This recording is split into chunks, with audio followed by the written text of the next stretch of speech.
They say a lot can change in 10 years, but for us, it's been 12 years since we graduated middle school, now knocking on the door of our 30s. Taking this milestone, a reunion for our 8th grade class was organized. I'd received invitations every few years before, but this was my first time attending one. My name is Michael. After graduating middle school, I immediately started working and chose the path of a chef. Because of this, I lost touch with most of my classmates who went on to high school. Meeting classmates after more than a decade, it was only natural that everyone had grown up, and there were those whose faces or names I couldn't recall, those whose faces were familiar but names escaped me, and those I recognized instantly. My middle school days weren't exactly filled with just good memories.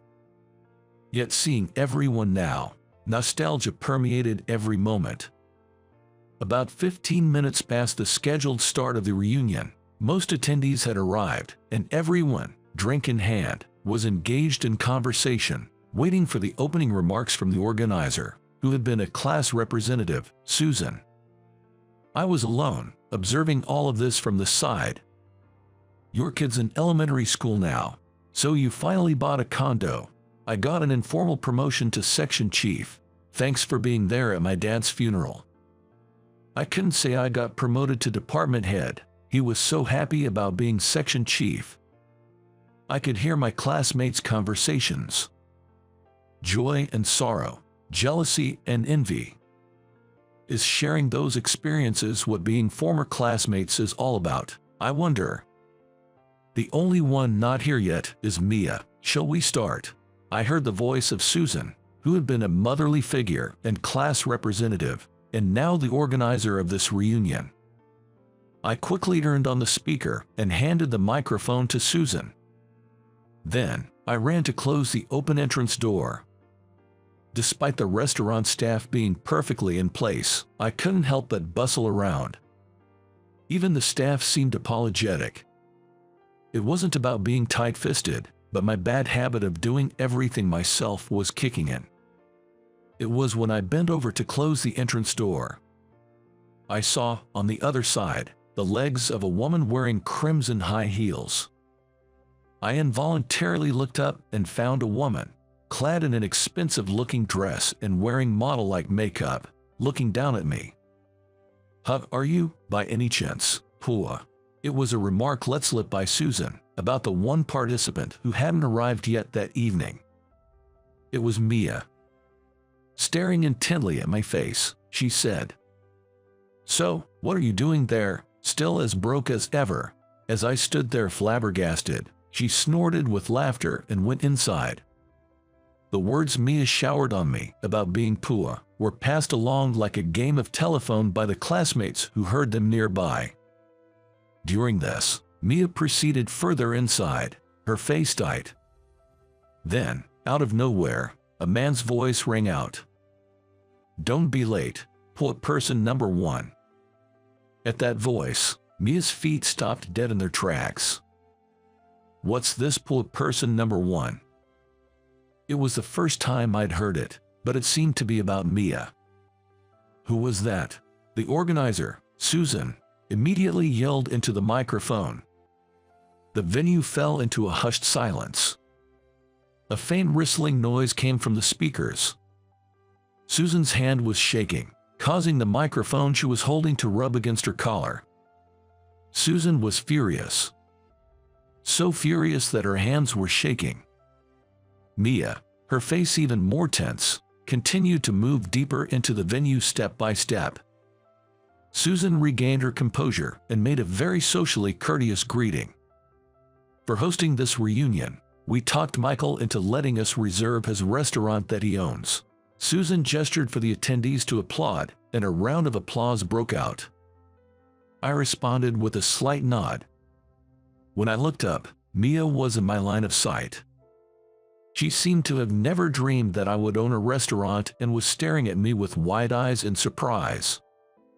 Since it was my own middle school reunion, I planned to just be one of the guests that day and not worry about work. But it's my restaurant. I found myself peeking into the kitchen, unable to settle down. In the midst of all this, I was summoned by the organizer, Susan. "Stop fussing over things, let's enjoy the reunion." As I hesitated over what to do, the restaurant staff pulled out a chair and urged me to sit. That's when I realized I had been unconsciously avoiding face-to-face conversations with my classmates and had been helping the staff. Well, no use in running away. I steeled myself and joined the table where Susan and the others were sitting. We toasted at Susan's lead. "I thought you might refuse, but thanks for letting us reserve the place." "No big deal, it's business after all." When I responded to Susan, a guy next to me patted my shoulder and said, "Exactly." Then, Susan shook her head vigorously. She said, "Think carefully about what we did to Michael in middle school. What my classmates did to me in middle school. At that time, my family was at the peak of poverty. Due to my dad becoming a guarantor, we fell into debt, and he overexerted himself to repay it, eventually breaking down and becoming unable to work. We moved to a smaller, cheaper apartment, and I transferred schools in the middle of the first term of 8th grade. I transferred to a coeducational class where Susan was the class representative. The new classmates labeled me as poor guy and made fun of me due to our poverty. But hey, we weren't serious, except maybe one person. "We all called you that affectionately," said the guy seated next to Susan. Susan bluntly said that's no excuse. "Right, Michael?" she asked me. I, being asked to agree with Susan, responded with a bitter smile. Susan, being the class rep, bowed her head, saying she should have done more to help everyone. "It's late for regrets, but please forgive us." She bowed deeply, and others followed. I get it, sure, being called Pua was hurtful at first. I was hurt, being ridiculed and made fun of. However, at one point, I decided it was fine. Even if poverty was all I had and no matter how much I was trampled on, I thought it was fine. One day just after the second term started, I was made to run errands after school. Someone said they were thirsty because it was hot on our way back through the park, so we decided to buy cold drinks. I didn't want to spend money, so I had no interest. Yet, I was made to go to the nearby vending machine and get drinks for everyone. All the classmates there each pulled out their own spare change and pushed it onto me. I left my bag and ran to the vending machine. Then, after buying drinks, I returned to the park where everyone was waiting. I had some change left over, enough for one more can of soda. That's when I was told there shouldn't be any extra money. Go buy the one that's missing. Reluctantly, I ran to buy the missing one. When I got back from the vending machine, everyone had disappeared from the park. All that was left was me and the ice-cold can of soda in my hand. There was a note in the bag I had left behind. The missing one is the poor person's share. I was more thirsty from running, so I drank it all in one breath. We, sitting around the table, were immersed in solemn reminiscences. Well, even if we reconcile with Michael, there's another person we need to apologize to. Susan glanced at Mia, who was at a distant table. Poor person number one, but she was calling Michael poor earlier too. So, you were the one who said that to Mia. Susan made a fist-pumping gesture. The fact that we made Mia say such a thing, it's our fault at the root, isn't it? I had no idea, but until I transferred, Mia was apparently called the poor one. In 8th grade, her parents had failed in business. So that's what they meant by number one of the poor people. I had always thought that Mia was the one leading, mocking me. But according to Susan, to avoid being the target of mockery in the class, Mia apparently made me the scapegoat. So, she was both the perpetrator and the victim regarding being called poor. Susan felt responsible and had been in touch with Mia. Susan started to talk about Mia. After middle school, Mia worked at a call center while attending night high school, saving her tuition fee. She got a scholarship at a prestigious university and graduated with top grades. Now, she had a general position in a top-tier company. I stopped Susan, who was about to bring her to our table, to apologize. There's no need to make a big deal out of it. I'll talk to number one as the number two pool person later. I had sensed something from Mia's stiff expression when she appeared in this venue. When the feast was in full swing, Susan announced a seat change. That's when I moved to the table where Mia was sitting. I pulled out the chair next to her and asked if I might sit. She gently lifted her hips and nodded. I mean, earlier, it was nostalgic. The pool won. When I said this, she seemed even more apologetic. I'm sorry. You probably think I'm a horrible woman, don't you, addressing you like that? You remembered my name. She quietly nodded in response. I heard about it, from Susan and the others. When I said this, I could tell she tensed up. I'm pool person number 2, and you're pool person number 1. As she was about to passionately object, I stopped her with a hand. Let's drop that topic. You've had your share of hardships since middle school, haven't you?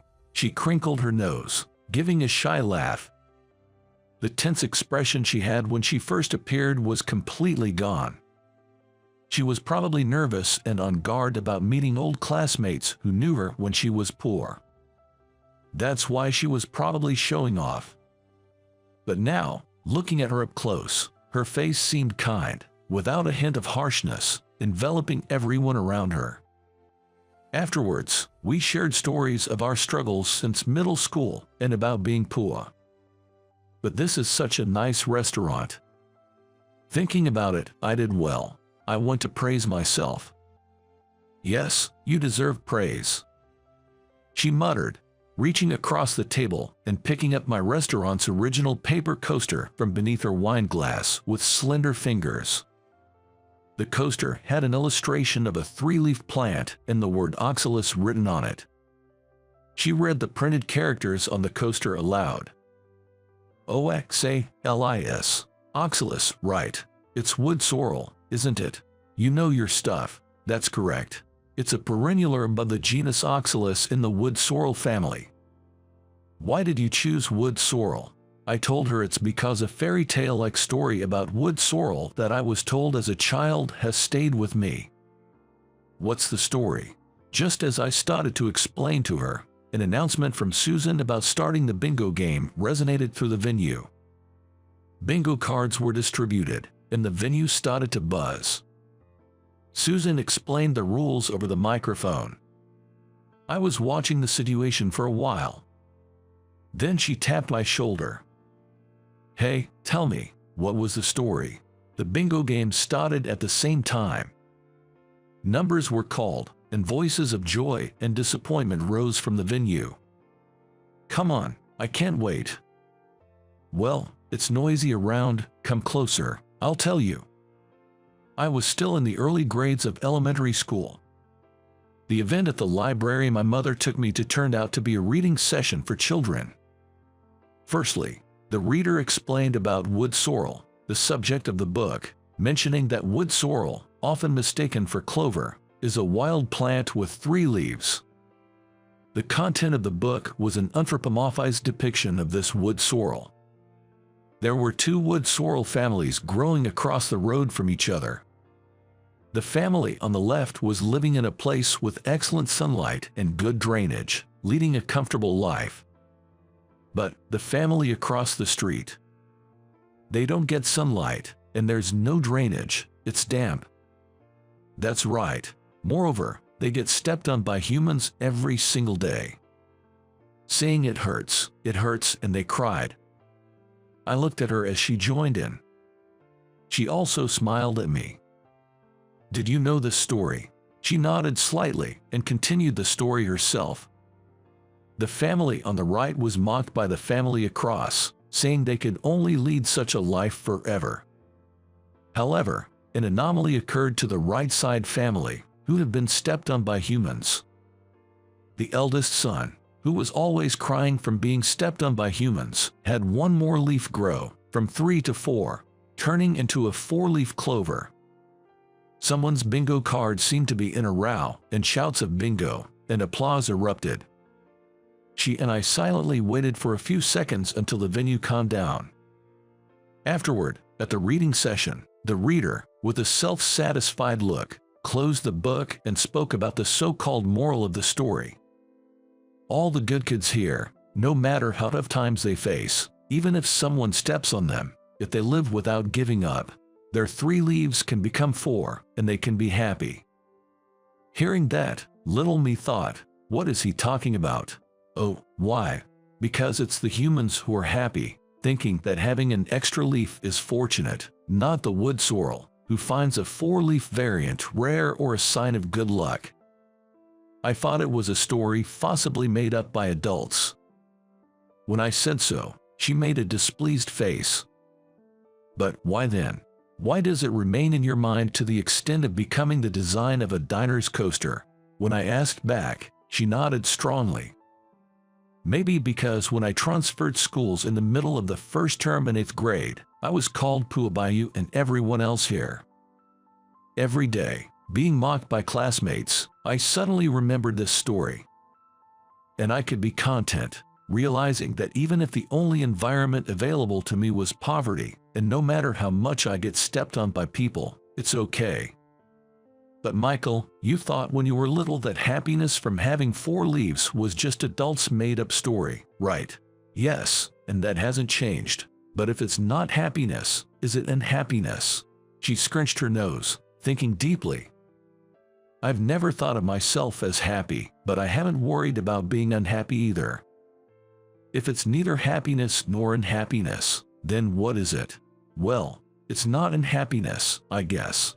Susan, the former class representative and now the organizer, announced the end of the reunion and the plan for the after-party. About 2/3 left after the main party due to various circumstances. We, still wanting to talk more, decided to join the after-party. The story of the wood sorrel, which becomes a 4-leaf due to harsh conditions, had slight differences in interpretation, but it was a mental support for both Mia and I during tough and painful times. Did you read that story in a book? She, too, had participated in a story reading session during her childhood. When I went, I remember, the reader, they had hair dyed in several colors. Were they wearing flashy colored leggings? Like an old lady-like dude? Yes, exactly. Someone like that. Though the venue was different, the story reading session we attended as children was by the same reader. As Mia and I were immersed in such a conversation, hey, point number 1 and number 2, you both look like you're not hurting. The guy who was beside Susan all along at the first party, clearly drunk, interrupted us. Immediately, Susan came to take him back. Come on, don't get carried away. Come back here, she said, pulling him away from us. I hear those two are getting married soon. I was slightly surprised and looked at Susan and her companion. I had fun. I'm so happy, meeting everyone. It's been a long time. That guy, he's just let bygones be bygones. Acts like he's got it good. When I murmured so, Mia leaned in and said, You know, Michael, what you said earlier about being neither unhappy nor happy, I think I get it, because I am no longer poor and unhappy like before. But I'm also not happy. Saying this, Mia took out a paper coaster with an illustration of a wood sorrel that she had brought from my shop. Why does this illustrated wood sorrel have only 3 leaves? Why didn't they draw it with 4? I felt caught off guard by her question. I didn't think about it. Why didn't I draw a 4-leaf illustration? As I thought seriously, with my arms crossed, she peered at me and said, Maybe you've never found a 4-leaf in clovers or wood sorrel. Then it hit me. No, I'm still looking for one, a four-leaf. I raised my voice and looked at her. Then she created a radiant smile. Me too, I'm also looking for one. She gave me a warm look. I held her hand on the table and said, "How about do it together? Shall we look for it together? Together, you and me. Yes, you and me." When I said this, instead of replying, she gripped my hand tightly. I thought to myself, even if the sun doesn't shine, no matter how muddy the path, I will walk this path further. Maybe, no, surely, together with her. My name is Eric Meticulously. I'm a 26-year-old single company worker. Right after graduating from high school, I started working at a medical equipment manufacturer where I'm still employed today. At my workplace, we mainly handle products like diapers, gauze, and toothbrushes, primarily for hospitalized patients. It's beneficial for both the patients and their families if there's minimal hassle in preparing these necessary supplies during their hospital stay. It'd be convenient if they could get a set of everything needed for their entire stay. The reason I started working at this company goes like this. During my middle school days, it was just my mom and me, and we faced financial hardships. I wanted to become independent and start working as soon as possible. Then my high school teacher made this proposal to me. "Eric, your grades are top-notch. It's a waste if you don't go to college, but I know you want to work, so why don't you try for a recommendation to this company?" I was attending one of the top public high schools in the state. Even among students aiming for prestigious universities, I was always among the top performers. "Eric, only a few students from our school receive company recommendations each year.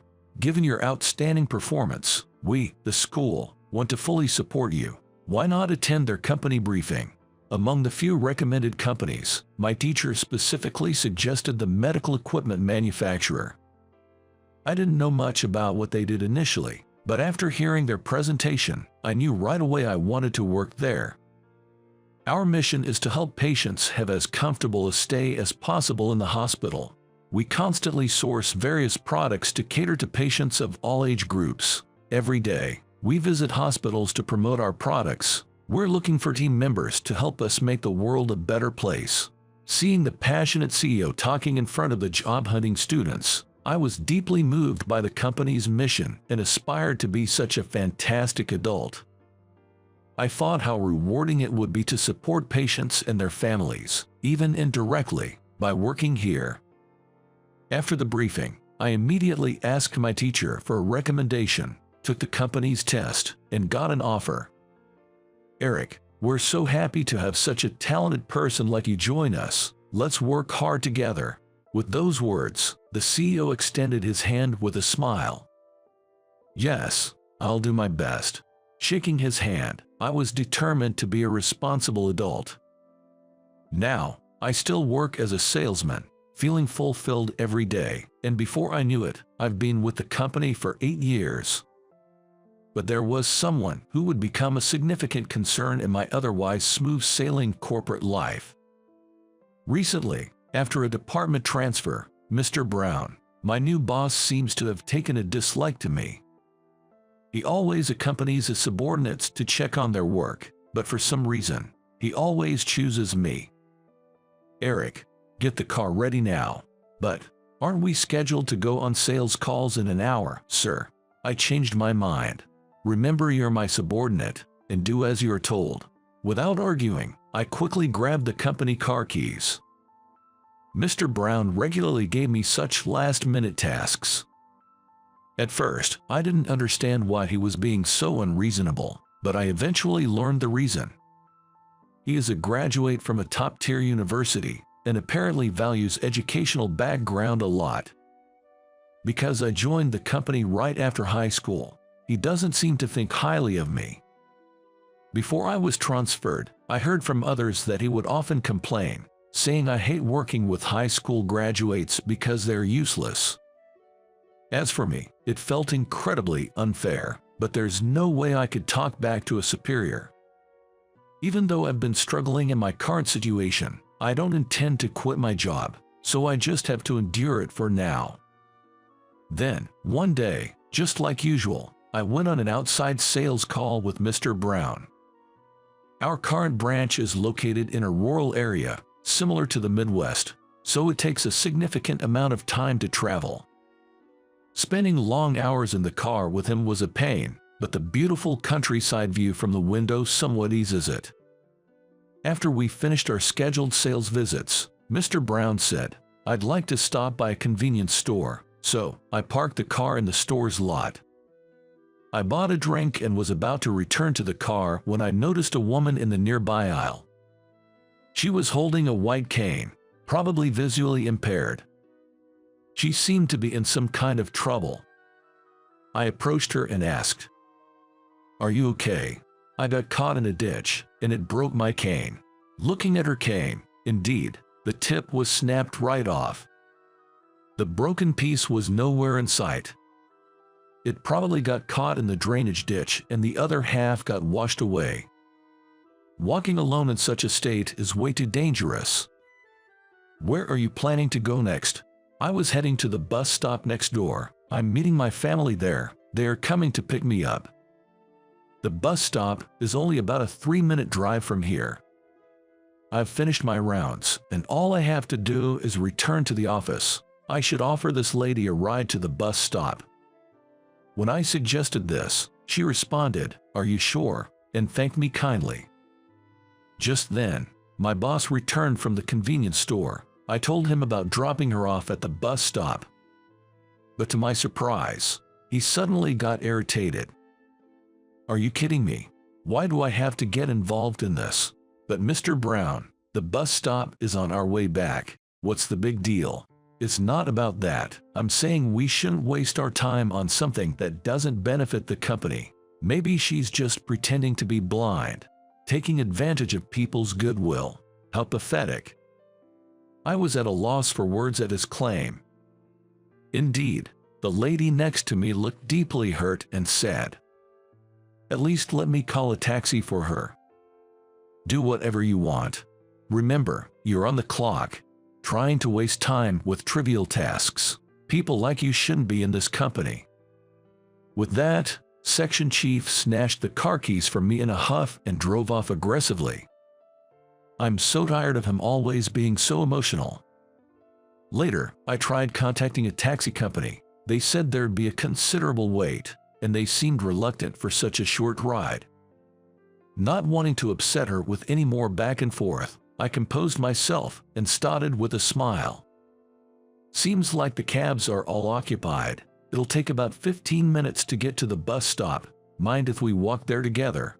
"That's very kind of you, but I feel so bad. Earlier, that guy mentioned something about getting you fired from your job." "Don't worry about that. He doesn't have that kind of power. And once we get to the bus stop, I can head straight back to work. If Mr. Brown exaggerates this situation to the higher-ups, there might be a chance I could lose my job. However, even if that is the case, I'd have no regrets. I helped this woman with all my heart, for the greater good." When I asked her if I could hold her hand, she said, "Sure." So, we walked hand in hand slowly towards the bus stop. Her hand was soft and pale, and just touching it made my heart race. By the way, I haven't introduced myself. My name is Sarah Miller. As you can see, I'm blind, but I've always loved the piano, and now I teach classes at home. "The piano, that's wonderful. My name is Meticulously. I work as a salesman at a medical equipment company." Meticulously. Haha, yeah, it's a bit of an unusual last name, isn't it? "It is. I do hear it sometimes around here." "That's right. My mom's family is from this area, and after she divorced my dad, my last name changed to Meticulously." "I see. What's your first name?" "It's Eric. If Meticulously is hard to pronounce, just call me however you like." "Thank you." I was completely captivated by the beautiful and kind Sarah. Though we'd just met, there was a strangely familiar feeling about her.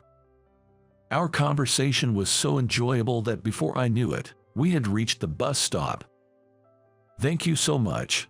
As a token of my gratitude, please use this for a cab. I'd like to pay for your fare. No, please, don't worry about it. Oh, here, just in case, here's my business card. Sarah tried to hand me a $100 bill, but I refused and gave her my card instead. A cab happened to stop nearby, so I said goodbye to Sarah and headed back to work. Surprisingly, Mr. Brown was out of his seat. According to other employees, he apparently went to another client, leaving me behind. Seems like he might have given up on me. As expected, he seemed pretty furious about the whole situation. Oh boy, what's next? As I was engrossed in my work, I suddenly heard a familiar voice calling me from behind. Eric, could you come here for a moment? The CEO, who's usually at the headquarters, was calling me over with a distressed look on his face. Am I about to be fired? When I entered the room, the CEO began. The head of General Hospital just called, and they've decided to cut all ties with Mr. Brown. What? From General Hospital? General Hospital is our biggest client. Not only is it large in scale, but it also has several affiliate hospitals. This means that they have the final say in which companies they associate with. Normally, we'd both have to rush over and apologize immediately, but unfortunately, he's out visiting another client. So Eric, I need you to come with me right now and apologize. Even though I was thinking, why me? I hurriedly headed to General Hospital. I had been there multiple times for business with Mr. Brown, but what could have possibly made the head decide to cut ties with him? If I had something to do with it, it'd be a disaster. Even the usually calm CEO seemed quite shaken up this time. After greeting the receptionist, I was led to the director's office, where the director was already seated, waiting. Overwhelmed by the director's presence, I was taken aback when I saw the woman sitting next to him. It was Sarah, the very same person I had just walked with to the bus stop. Thank you for coming on such short notice. Please, have a seat. Thank you, but I must apologize. Our employee caused you some inconvenience, and for that, I'm truly sorry. With that, the boss, CEO, deeply bowed to the director, so I bowed as well. Please, both of you, lift your heads. I don't blame either of you. I've just decided not to do business with Mr. Brown anymore. Did Brown do something wrong? Actually, earlier today, my daughter met Mr. Brown and you, Eric, when she was out. Her cane broke, and you kindly escorted her to the bus stop. I truly appreciate it. I'm deeply sorry for the inconvenience back then. Thanks to Eric, I was really saved. Come to think of it, the director's last name was Miller, just like Sarah's. I hadn't imagined they were father and daughter. CEO seemed shocked by the turn of events. I feel like Eric has been really kind to her, and I'm truly grateful for that. Oh, it's no big deal. I just did what was expected. If I could be of any help to Sarah, that's all that matters. Yes, but unfortunately, my daughter mentioned that Mr. Brown made an insensitive comment towards her. Yes, he mocked me pretending to be disabled and said it was pathetic to rely on the kindness of others. Did Brown really say that? I'm truly sorry. Upon hearing about his behavior, the CEO was visibly angered, his face turning red. From the CEO's perspective, who has a strong sense of justice, Mr. Brown's actions were absolutely unacceptable. There's no need for the CEO to apologize. However, I do have one request. Please remove him from our business. We don't want someone with such a mindset towards people with disabilities to be involved with our hospital. Instead, please assign Eric to be our point of contact. I second that request. Eric is very considerate, and he'd be perfect for the sales role. My daughter feels the same way. CEO, please consider our request. I understand. I can't send someone I don't trust to represent our company to the hospital. The CEO looked at me, silently seeking my opinion. I promise to do my best. I'm looking forward to working together, I confidently declared. Never in my wildest dreams did I expect things to turn out this way. After that, things escalated rapidly. First, Mr. Brown got into big trouble over this incident and was suspended by the higher-ups. Given that his actions might have cost us a major deal, his suspension was justified. The CEO and other executives tried to contain the situation by making an unexpected personnel change, sidelining Mr. Brown to a less significant role. But in the end, it seemed too uncomfortable for Mr. Brown to stay at the company, and he decided to resign voluntarily. After leaving, he tried to find a new job, but it didn't work out well. Eventually, it seems his family grew tired of his antics. His wife and kids left him, and now he lives alone in loneliness. Looking back at his behavior, I personally think he got what he deserved. By the way, I became a sales representative for the General Hospital. While working hard, there was an unexpected turn in my relationship with Sarah. From our first meeting, I was deeply attracted to her. However, a shocking truth came to light. One day, I was invited to Sarah's home. Upon entering, I felt a strong sense of déjà vu. Wait a minute. For some reason, I felt I had been here before. As I was lost in this strange sensation, Sarah, with a smile, said, "Haha, seems like you finally remembered, Rick." Rick. Huh? Oh, a memory from my past suddenly flooded back to me. When I was 7, my parents got divorced, and my mom took me back to her parents' place in Nebraska temporarily. Back then, I often played with a childhood friend, a girl. Her name was nicknamed Sally, and she was such a sweet girl. My mom, fleeing from my dad, came back to her family home with me. I remember feeling the heartbreak as a child back then. But what filled that void was the fun times I spent with Sally. Her kindness, I wonder how much it helped me. I really liked Sally. Once again, I looked at Sarah's face. "Sally, I'm sorry, I just realized it's you. It's okay. No wonder you didn't notice.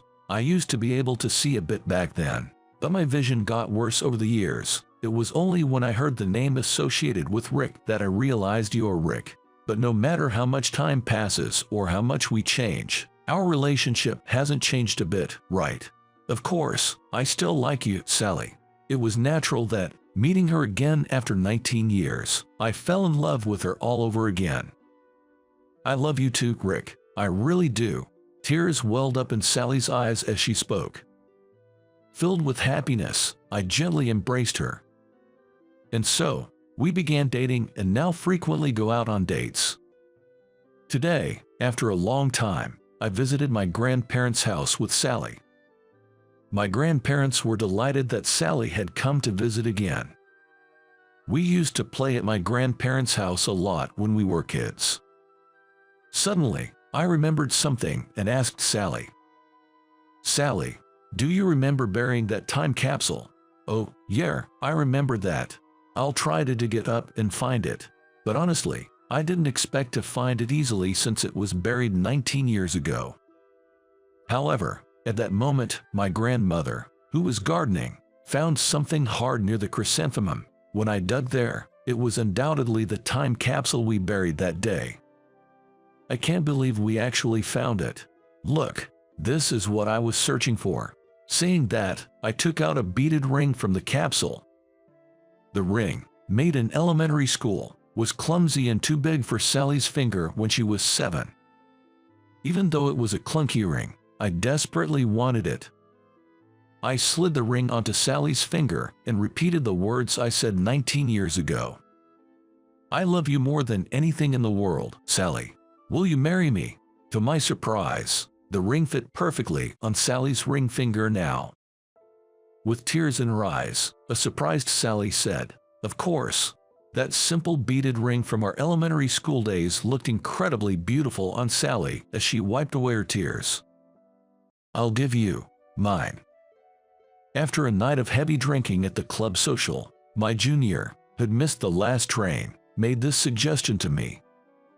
To be honest, the proposal was tempting. I wanted it so bad I could taste it. She dangled it right in front of me. It would be impossible not to get excited. I lost all sense of reason to her offer. My name's John. I'm a junior in college, just your average guy, or at least that's what I pretend to be. Ever since I was young, I've been a huge fan of video games and comics, what you'd call a geek, especially hooked on this one particular game.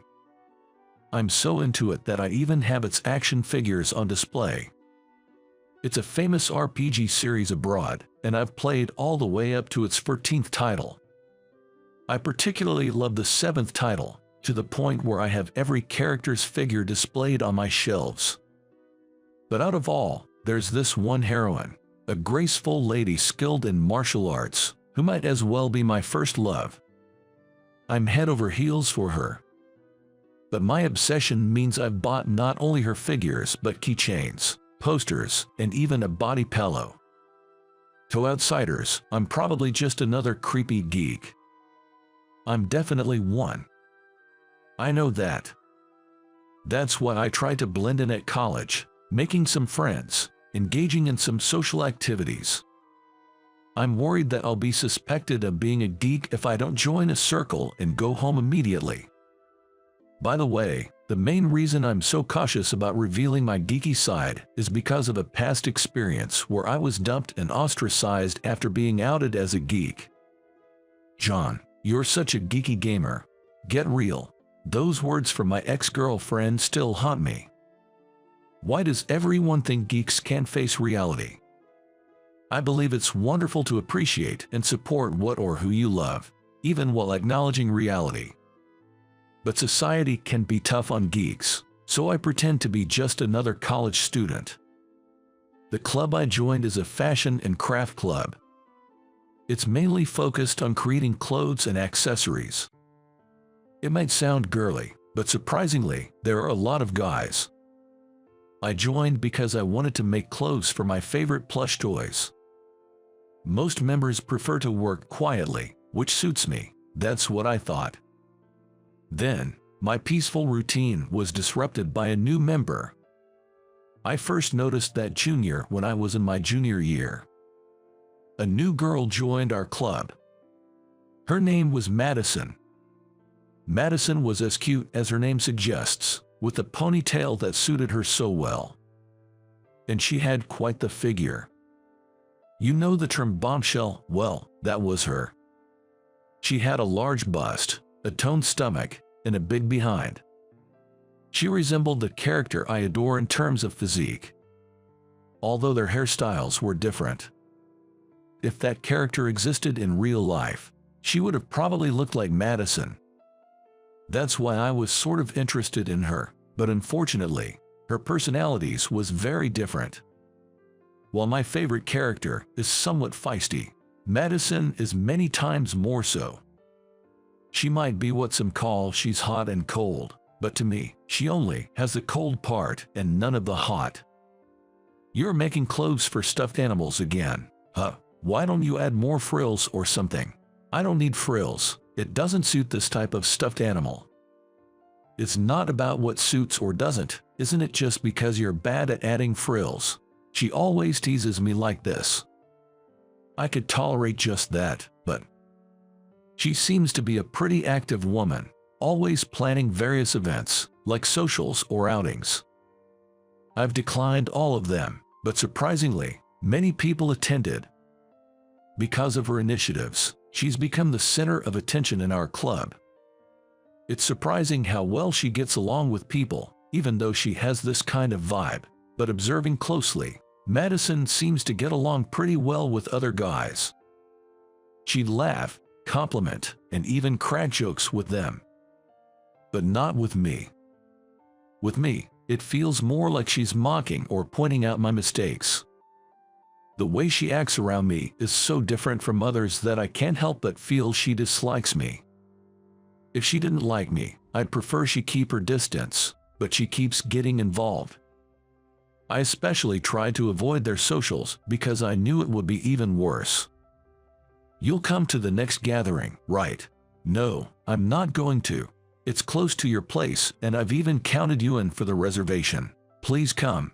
She forced me on the spot with that. I was taken aback by this. If the reserved number of people don't show up, the restaurant's food will go to waste. It's a hassle for the restaurant staff, and the attendees were expecting me to come, so backing out now seemed almost impossible. Sighing, I reluctantly decided to attend the gathering. As expected, when I went to the gathering, I just sat at a corner table sipping on my drink, watching everyone else having a blast. Right in the middle of the yapping was Madison, and she looked somewhat endearing when she was caught up in the fun. But she's the polar opposite of the kind of character I like. I can't help but wish, maybe if she was a bit more demure. I guess that's why my ex-girlfriend used to tell me I'm out of touch with reality.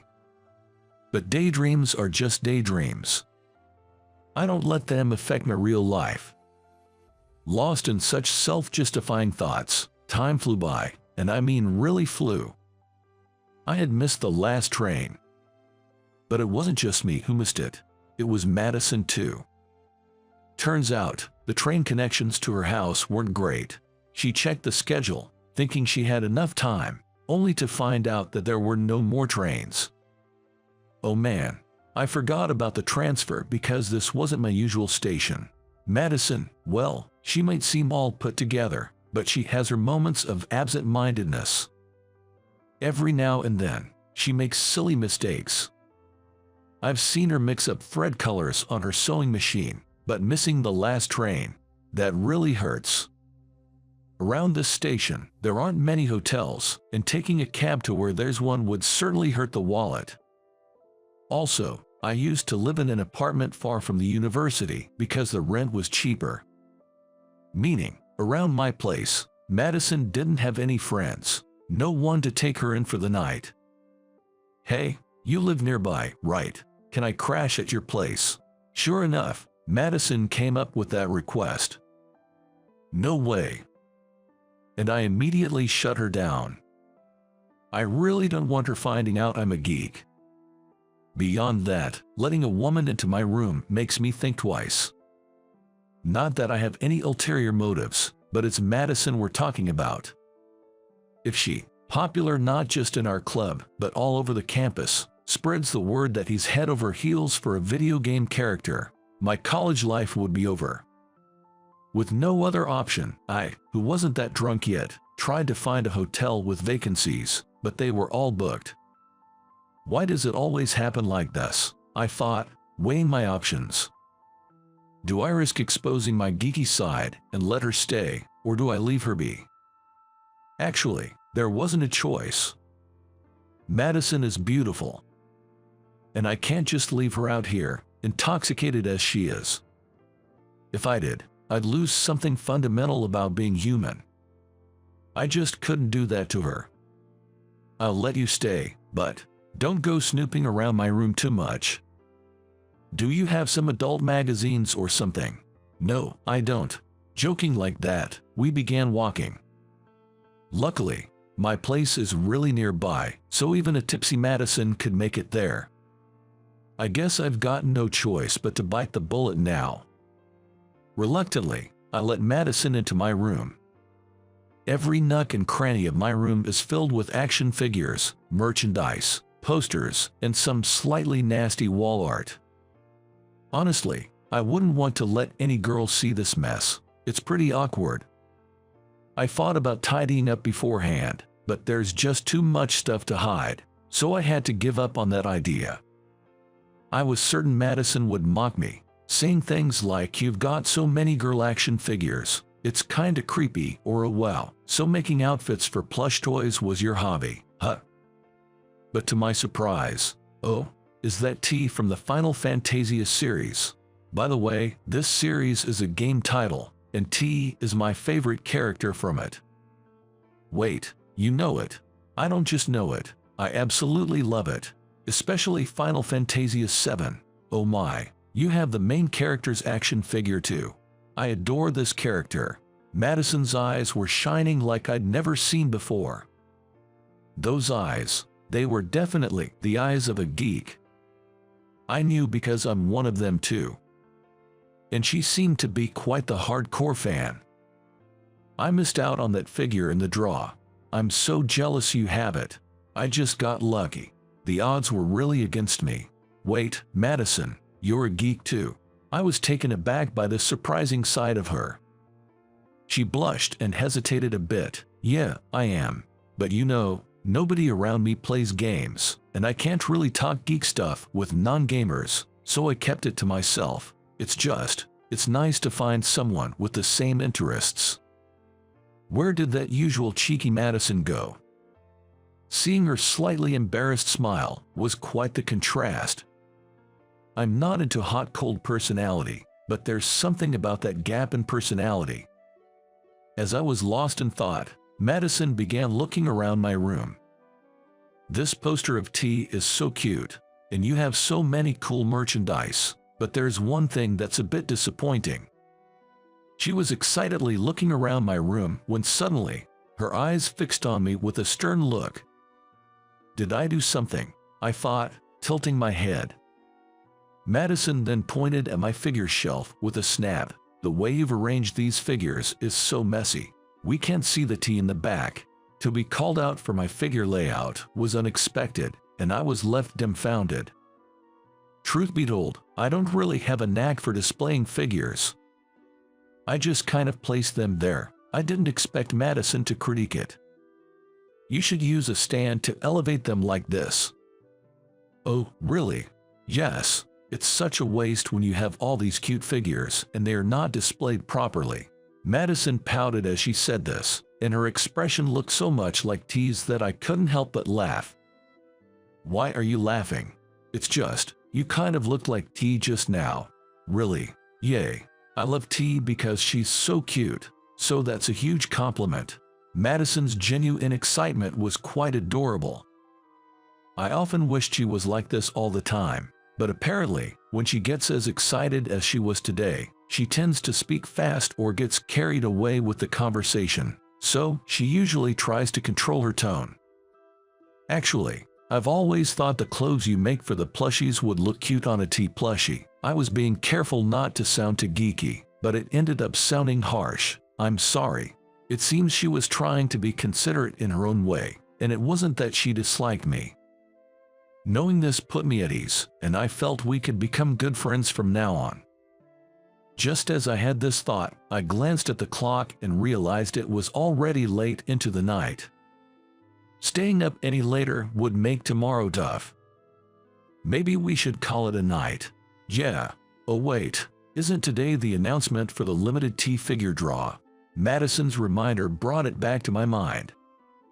The results for the exclusive figure draw were due at midnight. It seems Madison had entered the draw as well, so we both checked our emails. And the result was, I didn't win. What a bummer. Frustrated, I slammed my fist on the floor. I really wanted that figure, but if you don't win the draw, you can't even buy it. I definitely don't want to buy it from a scalper, so I guess I have to wait for another chance. As these thoughts filled my head, Madison said, I actually won. Seeing my despair, Madison whispered, looking somewhat apologetic. Wait, what? I couldn't help but stare at the email she showed me. The email confirmed her win. Why did she win, and not me? It's not like I love T any less. A pathetic sense of jealousy welled up within me, and I didn't know where to look. Because if I look at Madison now, I might end up giving her a weird, envious stare. John. What? If you want, I can give you my winning ticket. Wait, what? I ended up repeating myself, but I eagerly asked Madison about her offer. Madison replied with a smile. You should be the one to get it since you're a bigger fan of T. Plus, consider it a thank you for letting me stay over. Are you serious? Thank you. Please let me have it. I felt as if an angel had descended upon me and was so grateful to Madison. Being a fan without many like-minded friends, I rarely get such help. In my overwhelming emotion, I even got on my knees to thank her right then and there. I was so thrilled about getting the T figure that I couldn't contain my excitement. Seeing me like that, Madison laughed and said, "But there's a catch. A catch. Come with me to the next Final Fantasia event." Even though she said it was a thank you, Madison was inviting me to a big event that was about to take place. Apparently, she was too shy to go alone, but really wanted to attend and was looking for someone to accompany her. "I know you well enough, and I think we'd have a great time chatting." Smiling, Madison made me an offer I couldn't refuse, all for the sake of the figure. Over the next few months, my relationship with Madison underwent a drastic change. To be honest, I was thrilled to have a fellow geek as a friend. Being passionate about something and sharing it with someone is just so much fun. Madison and I attended events together frequently. She'd even come over to my place to play video games. She'd help rearrange my figure displays, which I greatly appreciated. "I'll keep helping with your displays since you're so hopeless at it. I'm counting on you." By the way, I've been to her place too. Her figures and stuffed animals were neatly arranged, and it genuinely surprised me. She had a sense of style that I lacked, and it made me see a different side of her. By discovering new sides of each other, we began to respect each other even more as individuals. Before I knew it, Madison became my wife. We spent so much time together, going on dates while calling it fan activities. We probably went on more dates than most couples. Of course, we both understood each other's fan activities. Whether we were attending events together or one of us couldn't make it, we'd cheerfully send the other off. We each had our favorite characters, but we trusted each other as future partners. I'm glad we missed the last train that night. Today, while playing a game together, Madison mentioned that, "Indeed, if we hadn't missed that train, we might not be together like this." Life is unpredictable. You never know what might set things in motion. But whatever the reason, if I am happy with the life that has come to me, I want to cherish that happiness forever. People might laugh at our geeky hobbies, but in a way, they were the connection that brought Madison and me together. Without our shared interests, we wouldn't have become a couple, let alone husband and wife. That's what I now wear my hobbies with pride. Lost in these thoughts, Dacha, Dan, Madison unleashed her special move, and I lost the game. Honestly, I can never beat Madison, not in real life nor in games. While it's frustrating to lose, seeing Madison cheerfully exclaiming, "Yes, I won," makes it somewhat okay. I met her during my solo vacation. We seated next to each other on the ferry, and later reunited at one of the few tourist spots on the island. "Let's get married." Upon our reunion, she said that to me. "My name is Zach, turned 32 this year. I work in the editorial department of a publishing company. I love my job and don't mind working through the night or doing overtime. Unfortunately, the body tells no lies.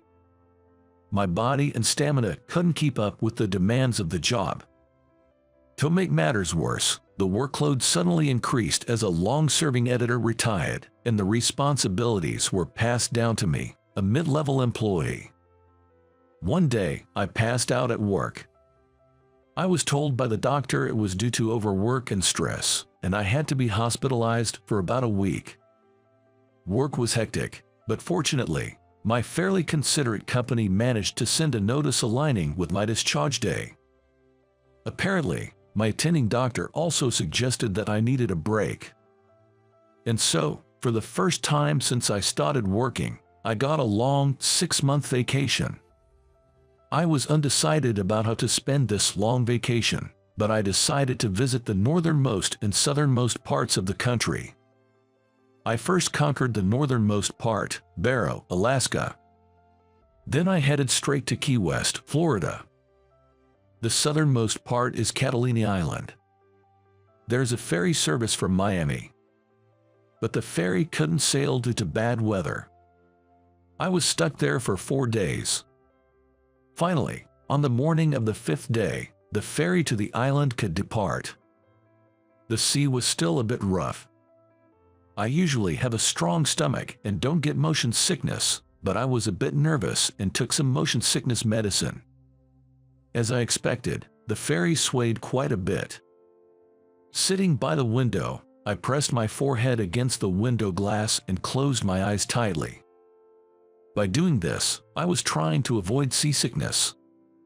When there were 20 minutes left to reach the island, I noticed the woman sitting next to me looked unwell. It seems she was suffering from seasickness. Are you okay? Would you like to take some motion sickness medicine? When I offered her water, she weakly replied, I'm fine. She didn't look fine at all. Thinking it might make her feel a bit better, I offered my window seat to her. Then she did the same as me, pressing her forehead against the window glass and closing her eyes. It looked like she was feeling uncomfortable and her collar was wide open, revealing her fair chest. I realized I was staring and awkwardly looked away. I helped her off the ferry. She was still wobbly, looking pretty unstable. She sat down on the ground after getting off the ramp. The ground is the best, she said, laying down right there. Are you okay? I squatted down beside her and asked. She managed to sit up, still shaky. Thank you so much. It was rough this time, but you saved me. Thank you. She bowed her head politely to thank me. Her long hair slid over her shoulders, emitting a pleasant fragrance of shampoo. Here on vacation? She asked, brushing the sand off her back. I nodded, and she responded with something that was neither interested nor uninterested. I see. I somewhat wanted to stay but forced myself to leave. Well, I'll go then. You sure you're good? She responded with a full-faced smile to my inquiry. Regretfully, I parted ways with her at the harbor. I really wanted to talk more with her, but I didn't have the courage. I felt pathetic, thinking that I should be enjoying myself more while on vacation. While contemplating returning to the harbor, I arrived at the reserved bed and breakfast. Catalina Island is a small. You could cycle around the entire island. The next day, I started exploring the island by rental bike. Sadly, the weather was not clear. The sea seemed rough too. It seemed the ferry from Miami was canceled again. Probably because of that, there weren't many tourists on the island. It felt like time was moving slowly. I headed for the southernmost monument of America. Passing through a winding road like a snake, I could see the southernmost monument of America. There were no buildings around, but I could see several other monuments. There were sound of waves, wind, and occasionally, birds. The wind was strong and I closed my eyes for a moment. When I opened them again, there was someone by the monument, waving at me. I didn't know anyone here. My heart skipped a beat for a moment. Thank you for yesterday. She was waving, shouting in a voice that won over the wind. It wasn't a mistake. The girl from yesterday was waving at me. I refrained from running and approached her slowly. How did you know I'd be here? Well, what other places are there to see around here? She said with a smile. I felt a bit embarrassed as she thanked me again, politely, for yesterday. She introduced herself as I'm Nancy. Oh, this is for your help yesterday. You haven't had lunch yet, have you? Nancy said, offering me a package wrapped in newspaper. It felt heavy in my hand. Not many diners open now, right? I thought you haven't eaten lunch. It's a packed lunch. Opening the newspaper, I found a lunchbox with sandwiches inside. I felt warm inside, thinking she must have made it for me. Thank you, I was getting a bit hungry. I thanked her and she smiled, handing me a water bottle. Maybe she means to eat here. We sat a little away from the monument and opened the lunchbox. Nancy casually picked up one of the sandwiches. They looked like typical homemade Southern American style sandwich. Nancy, munching on her sandwich before me, looked happy. "Is your family from this island?" When I asked, she replied, "No. She seems to have come relying on a friend living on the island. She said it had been a long time since she visited." That's when I noticed a ring shining on her left ring finger. My mood suddenly dropped. Making a lunchbox and waiting for me, it's easy to misunderstand. But she was flaunting evidence of being a married woman on her finger. It was a proof that she has no interest in me. As my spirits dropped, the weather also started to deteriorate. Nancy was looking seriously at the increasingly rough sea. Maybe she's worried about the return ferry. If the sea gets rough, it will destroy this amazing scenery. I, who wanted to spend time gazing at the beautiful sea, wondered if Nancy felt the same and spoke up. Her response was something I didn't expect. Nancy said, "I hope it gets rougher." She smiled, hoping for a ferry cancellation due to rough seas. But I noticed her eyes weren't smiling. It felt like she had some secret. Like she was afraid someone might come to the island by ferry. Maybe she ran away to this island. I stealthily looked at her anxious face. I wanted to say something to cheer her up, but no words came to mind. "Well, I'm going home. It looks like it's going to rain." Staring out at the sea, now rough and turbulent, Nancy stood up and spoke those words. All I could do was nod in agreement, murmuring, "Yes, true." Despite Nancy's wishes, the next day was bright and sunny. The sea was calm. Almost instinctively, I opened my cell phone to check the ferry schedules. It seemed that they were all running from the first trip in the morning. That someone whom she did not want might be coming to this island on the ferry. Thinking about it started to make me anxious, too. To shake off the anxiety, I decided to go for a walk after breakfast. The sun was much more intense compared to yesterday. While wandering aimlessly around the island, I could hear a man and a woman arguing. Without much thought, I headed in the direction of the voices. The scene was in front of a small house. There was a flashy, flamboyant guy raising his voice at someone. Nancy was standing in front of him with a sullen expression. Apparently, this man was Nancy's husband. I realized this must be the unwelcome someone that she was avoiding. Something must have happened, and Nancy had run away from her husband. Facing her loud, furious husband, Nancy remained cold. I couldn't intervene in a marital spat, so I decided to quietly leave the place. "I'm telling you, I've had enough. I can't stand being hit or abused by you anymore." Nancy's voice, which was calm initially, was getting increasingly louder. Hearing her speak about being regularly abused, I stopped in my tracks.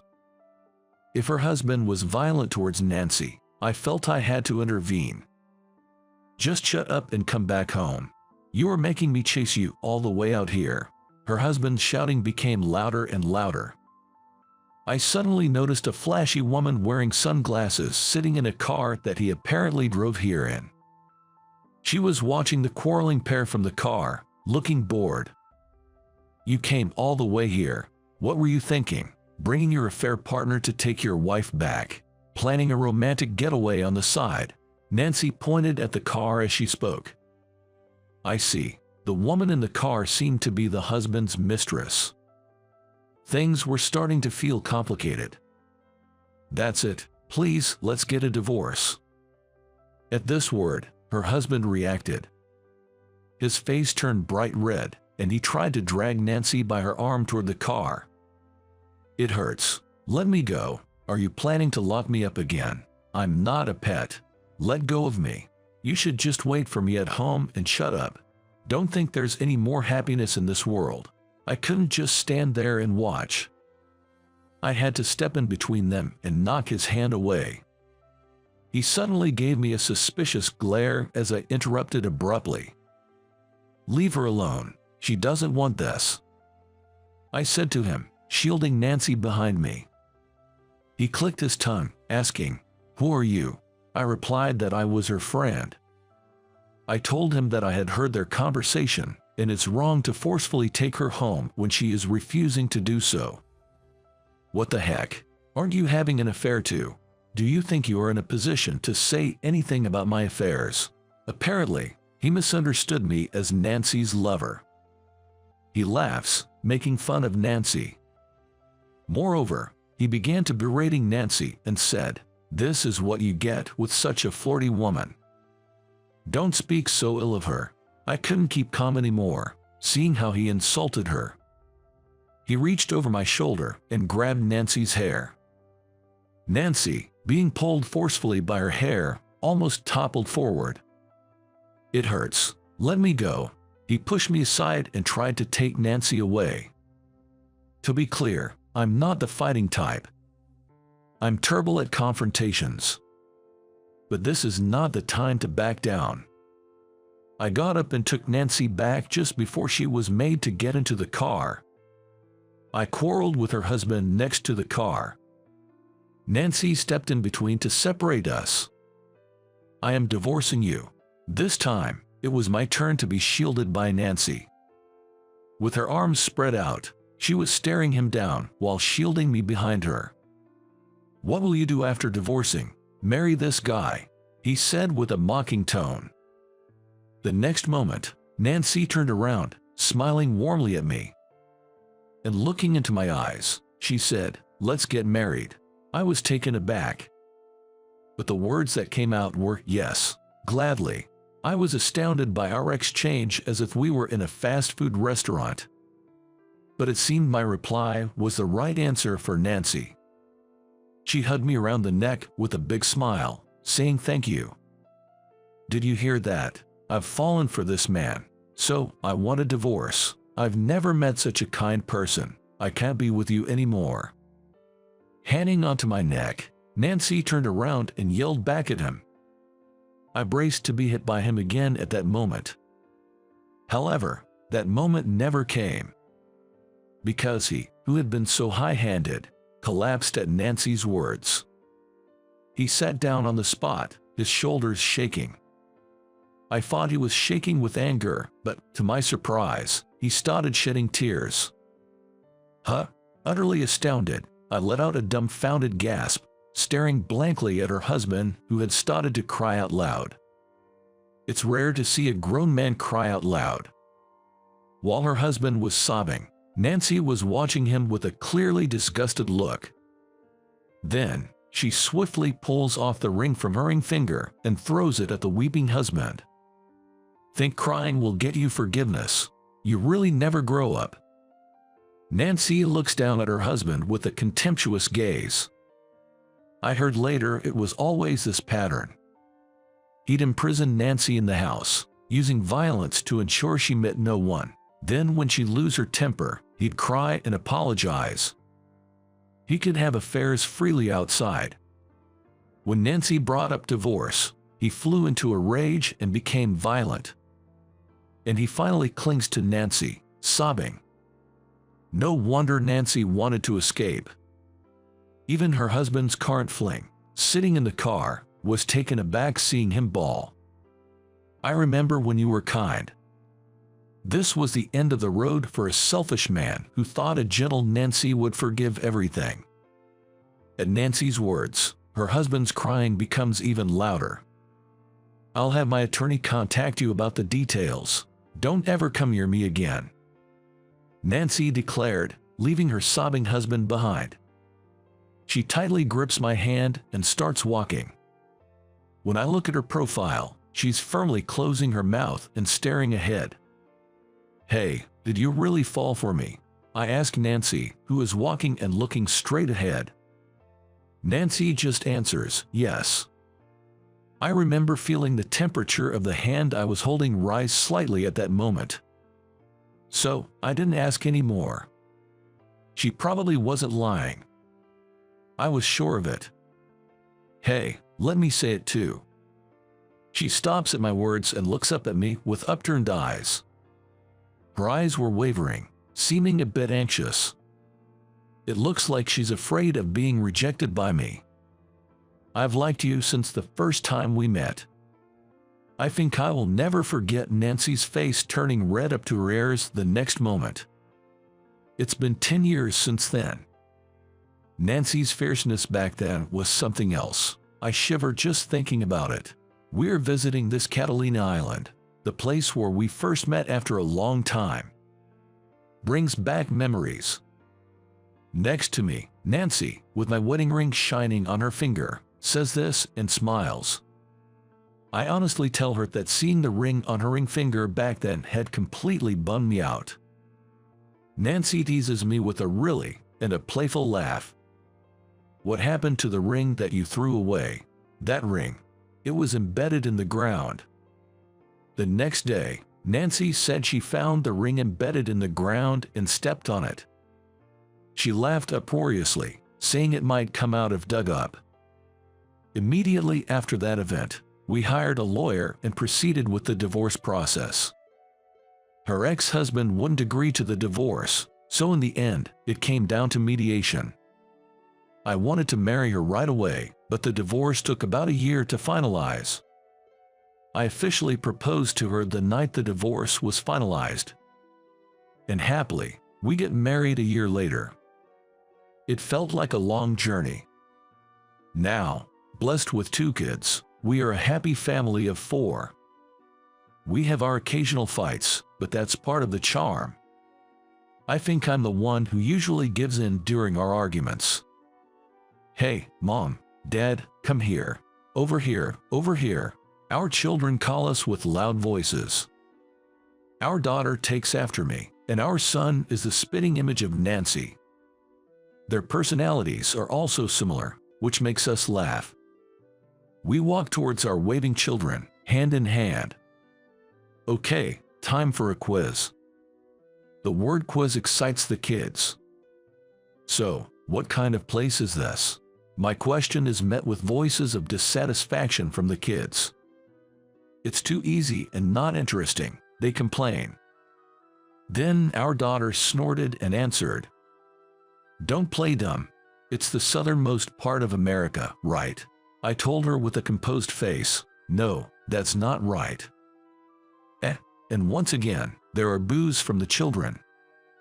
This is where your mom first let your dad taste her homemade lunchbox. My daughter hits my knee in frustration as I speak jokingly. We didn't know that. The children unanimously voice their complaints. Next to them, Nancy, looking a bit guilty, is smiling.